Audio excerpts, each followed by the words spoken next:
لیکن ویسے نجس و پاک یا نمازوں میں شک وغیرہ کسی کو ہوتے ہیں، یہی کہ ریا خارج ہوئی نہیں، بار بار شک ہو رہا ہے، تو اس کے لیے ایک خاص دعا ہے مصباح المتحجد میں، اور تہذیب الاحکام میں شیخ طوسی نے اس کو نقل کیا ہے کہ اگر کسی کو نجاست و پاکیزگی کا شک ہوتا ہو، یا وضو ٹوٹنے نہ ٹوٹنے کا، یا نماز میں بہت شکوک ہوتے ہوں، تو وہ بیت الخلاء جاتے وقت اس دعا کو پڑھے، بسم اللہ و باللہ اعوذ باللہ من الرجس النجس الخبیث المخبث الشیطان الرجیم. یہ ایک جملہ ہے جو ہمیشہ بیت الخلاء جانے سے پہلے، ٹوائلٹ جانے سے پہلے اس دعا کو اگر انسان پڑھ لے تو اس قسم کے وسواس سے اس کو نجات مل جاتی ہے. یعنی گویا اس نے ایک الہی مدد طلب کر لی ہے ان وسواس اور شک کے مقابلے میں. تو الہی مدد آ جاتی ہے تو پھر خود ہی شک کے بادل چھٹ جاتے ہیں، شیطانی وسوسے دور ہو جاتے ہیں، یعنی آپ اللہ کی پناہ میں چلے جاتے ہیں. اور جو کہا جاتے تھے ہمارے مشتاق احمد یوسفی صاحب بھی جو مزاح نگار تھے کہ لوگ شیطان سے بعض اوقات پناہ مانگتے ہیں اور شیطان ان کو پناہ دے دیتا ہے. تو وہ عام طور پہ یہ بھی ہوتا ہے، اللہ سے پناہ مانگنی چاہیے، شیطان رجیم شیطان سے پناہ مانگ رہے ہوتے ہیں. خیر، ریا کے جو شدید مرض میں مبتلا افراد کے لیے خاص دعا ہے. روایت میں ایک شخص نے امام موسیٰ کاظم علیہ السلام سے آ کر شکایت کی.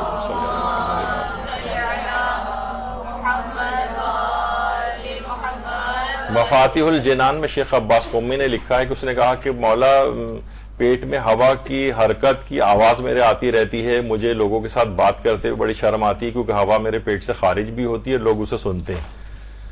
تو آپ میرے لیے ہوا کی اس تکلیف کے دور کرنے کی کوئی دعا تعلیم فرمائے. تو ہمارے 7ویں امام نے پھر ایک دعا اس کو تعلیم کی، کہا کہ جب تم نماز شب پڑھ چکو تو یہ دعا پڑھو.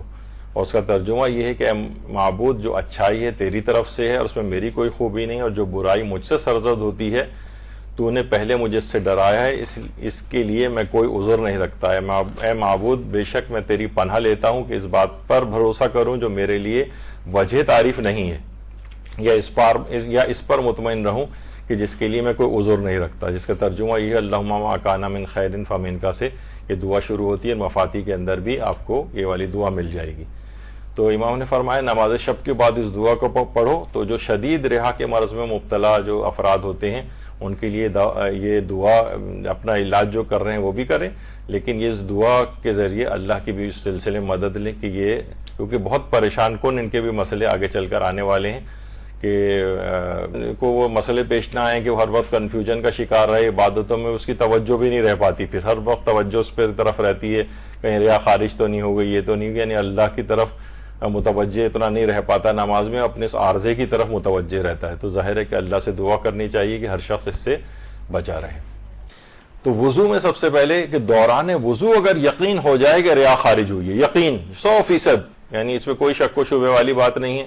اگر کسی کو دوران وضو کبھی بھی یقین ہو جائے کہ ریا خارج ہوئی ہے، وضو اسی وقت ٹوٹ گیا بالکل ختم. اب کوئی ضرورت نہیں ہے اس کو کہ وہ جو ہے وہ پورا وضو کو اپنے مکمل کرے اور پھر دوبارہ کرے، نہیں، بس جہاں جیسی ریا خارج ہونے کا یقین ہو وہیں وضو، چاہے درمیانے وضو ہے کہیں پہ بھی اس کو ہوا، بس وہیں چھوڑ دے، ڈسکنٹینیو کر دے، وہ سمجھے بالکل نل اینڈ وائڈ ہو گیا وہ وضو، اب نئے سرے سے بالکل وضو کرے.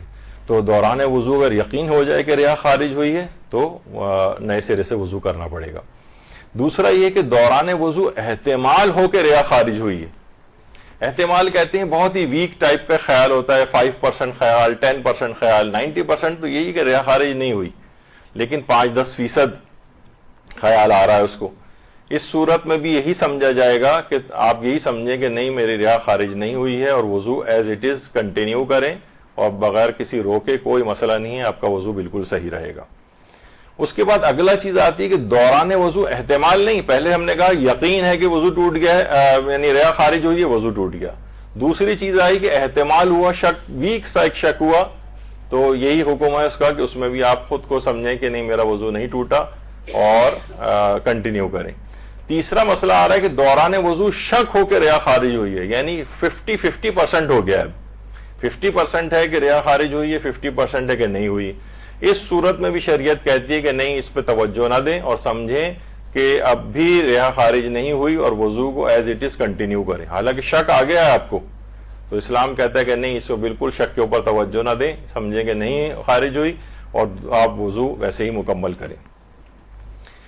پھر اگلا مسئلہ آتا ہے دوران وضو زن ہو جائے کہ ریا خارج ہوئی. زن کہتے ہیں 97%, 98% تک بھی معاملہ چلا جائے, یعنی اتنا زیادہ آپ کو ہے کہ 97%, 98% کے ریا خارج ہوئی, تب بھی اسلام کہتا ہے کہ یہی سمجھو کہ نہیں خارج ہوئی اور آپ وضو کو کنٹینیو کریں. یعنی آپ نے دیکھا کہ بالکل ہم سوائے کہ 99 تو تقریباً وہی یقین کا اور اطمینان جس کو کہتے ہیں اس کے یقین کا قائم مقام ہوتا ہے, تو 99 یا 100% تو پھر وہ تو یقین ہو گیا آپ کو, یعنی اطمینان ہو گیا کہ ہاں ریا خارج ہوئی, تو پھر تو ظاہر باطل سمجھیں گے وضو کو. لیکن 98% تک بھی معاملہ چلا گیا ہے تب بھی آپ یہ سمجھیں گے کہ نہیں ایسا نہیں ہوا ہے, اور وضو کو ایز اٹ از جاری رکھیں, کچھ بھی کرنے کی آپ کو ضرورت نہیں. اچھا وضو مکمل کر لیا, اب وضو بعد وضو یہ شک ہو رہا ہے کہ ریا خارج ہوئی, وضو پورا سیف تھا اس وقت, اب لیکن بعد میں شک ہو رہا ہے کہ وضو مکمل ہونے کے بعد, تب بھی یہی حکم رہے گا کہ شک کو کبھی بھی آپ اس پہ توجہ نہ دیں. شک. اچھا بہت سے لوگوں کو سونے سے پہلے وضو کرنے کی عادت ہوتی, وضو کرنے کی عادت ہوتی, وضو کر کے آئے بس سونے کے لیے لیٹ رہے ہیں, کیونکہ آپ کو پتا ہے کہ روایات کے اندر بھی آیا ہے کہ اگر کوئی شخص سونے سے پہلے وضو کرتا ہے تو اس کا بستر مثل مسجد کی ہو جاتا ہے اور پوری رات اس کو عبادت کا ثواب ملتا ہے. اور روایت میں یہ بھی ہے کہ اگر کوئی شخص سونے سے پہلے وضو نہ کرے تو اس کا بستر مثل قبر کے ہے جس میں وہ مثل مردار کے لیٹا ہوا ہے. یعنی اتنی اہمیت ہے وضو کی. تو اب کسی کو عادت ہے مثلا وضو کرنے کی, تو وضو کر کے آیا اور وضو کر کے آتے ہی مثلا اس کا پھر ریا خارج ہو گئی, تو کیا پھر ضروری کہ پھر دوبارہ جائے اور پھر دوبارہ وضو کر کے آئے؟ نہیں, بس ایک دفعہ کافی ہے. ویسے بھی سونے سے بھی ٹوٹ ہی جائے گا وضو. اچھا ایک چیز اور بھی ہے, بعض اوقات یہ ہوتا ہے کہ آپ کو عادت ہے سونے سے پہلے وضو کرنے کی, اور سونے سے پہلے وضو کرنے کی عادت تو ہے لیکن ہم بھول گئے اور بستر کے اوپر آ گئے, تو اب ضروری نہیں ہے آپ کے لیے کہ آپ اٹھ کے دوبارہ وضو کے لیے جائیں. آیت اللہ سیستانی فرماتے ہیں کہ رجائے مطلوبیت کی نیت سے بستر پر ہی تیمم کر لیں, تو اس سے یہ ہو جائے گا کہ آپ کو سونے سے پہلے وضو کا ثواب مل جائے گا. البتہ یہ وضو نمازوں وغیرہ کے لیے کافی نہیں ہے. مثلا آپ نے کہا یہ جو تیمم کیا آپ نے, یہ نمازوں کے لیے کافی نہیں ہے, یہ رجائے مطلوبیت کی نیت سے ثواب حاصل کرنے کی حد تک ہوتا ہے. نہیں, بستر پر ہی آپ تیمم کر لیں ہاتھ مار کے, یہ ایک استثنائی کیفیت روایات میں بیان ہوئی ہے.